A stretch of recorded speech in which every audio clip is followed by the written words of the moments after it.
Nursery গিয়ে একটি বেন্টি গাছ কিনেছিলাম, দেখুন কীরকম লাল টকটকে ফুল ধরে। প্রত্যেক দিন একটি করে ফুল ধরে, কিন্তু বেন্টি ধরে না। জানি না এটা বেন্টি গাছ কি না অন্য কিছু। আপনারা যদি জানেন এটা বেন্টি গাছ কি অন্য কিছু, আপনারা কমেন্ট করে জানাতে পারেন। আমি তো জানি না এটা কি। তবে ফুলের দিকে তাকালে প্রাণ জুড়িয়ে যায়। দেখুন কত সুন্দর ফুল, লাল টকটকা, একদম জবার মতো কিন্তু ফুলটি। আজকের রেসিপি স্পেশাল হতে যাচ্ছে। দেখুন টসটসে পেয়ারা, কত সুন্দর। আমি এই পেয়ারা দিয়ে চাটনি বানাবো। সবাই কম বেশি খেয়ে থাকেন, কিন্তু আমি একটু আজ ভিন্ন স্বাদে করব চাটনি। আমি একটি কাটার নিয়ে নিয়েছি, ওই যে ছোটো সাইজ করে একটু কেটে নেব। বৃদ্ধ থেকে ছোটো বাচ্চারাও এ চাটনি কিন্তু চেটে পুটে খাবে। আমি আমার ভিডিওর প্রশংসা করছি না, কেউ ভালো লাগতেও পারে আবার নাও লাগতে পারে, আপনারা ট্রাই করতে মন্দ কি। এখন এই অবস্থায় আসলে রেখে দেব, অথবা আমরা মানে খেয়ে নিব। আর যেটুকু আমরা গ্রেট করেছি তা দিয়ে চাটনি বানাবো। দেখতেই পাচ্ছেন আমার গ্রেট করা হয়ে গেছে। আমার ভিডিওতে একটু লাইক দিয়ে যাবেন আর চ্যানেলটি সাবস্ক্রাইব করবেন, কমেন্ট করে জানাবেন কেমন লাগে আপনাদের ভিডিও। আমি টবে বোম্বাই মরিচ লাগিয়েছি, দুটি গাছ লাগিয়েছি, একটিতে একদমও ধরে না, আর আরেকটিতে প্রচুর মরিচ এসেছে, প্রচুর মরিচ লাল হয়ে থাকে। আর আমি অনেকজনকে দিয়েছি।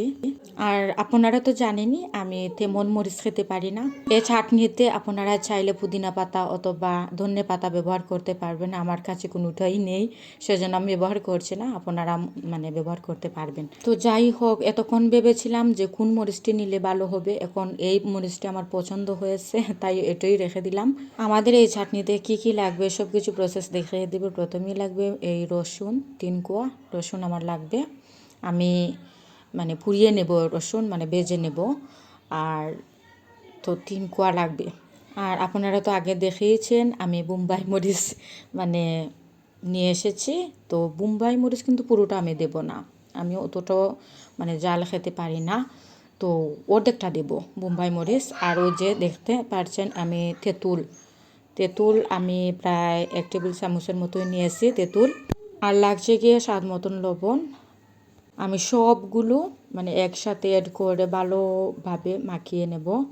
ওই যে মাখামাখি শুরু হয়ে গেছে, জিভে জল না আসা পর্যন্ত শুধু মাখাতেই থাকবো। দেখেন ভালোভাবে কচলিয়ে বাজার থেকে কেনা যে আমের আচার পাওয়া যায়, ওই আচারের এই কিছু তেল থাকে, ওই তেলটাই আমি অ্যাড করব এই চাটনিতে। তাতে আরও দ্বিগুণ স্বাদ বেড়ে যায় আর অনেক টেস্টি হয়। বোম্বাই মরিচে কিন্তু অনেক ঝাল থাকে, গ্রানও থাকে, তাই বেশি খাওয়া যায় না বোম্বাই মরিচ।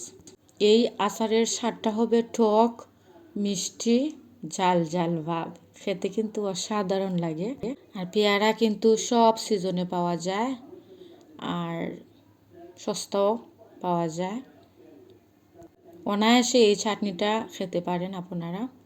আর গরমের কথা বলে তো লাভই নেই, প্রচণ্ড কিন্তু গরম পড়ে।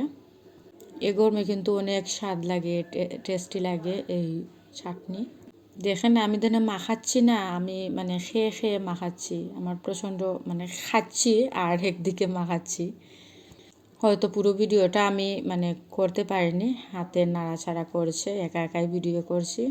সবশেষে আমি ওই যে আচার আছে কিনে এনেছিলাম, ওই আচারের মানে যে তেল পাওয়া যায় ওই তেলটুকুই ব্যবহার করেছি, যাতে গ্রানটা আরও বেশি আসে। ভালোভাবে মাখিয়ে নেব, নিয়ে খেয়ে ফেলবো। আপনারা তো আর খেতে পারবেন না, দেখেই বলবেন কমেন্ট করে কীরকম মানে দেখতে লেগেছিল। আর ট্রাই করে বাসায় কমেন্ট করবেন যে কীরকম লাগে খেতে। তো সম্পূর্ণ ভিডিওটি দেখার জন্য অসংখ্য ধন্যবাদ সবাইকে। Tata, bye bye.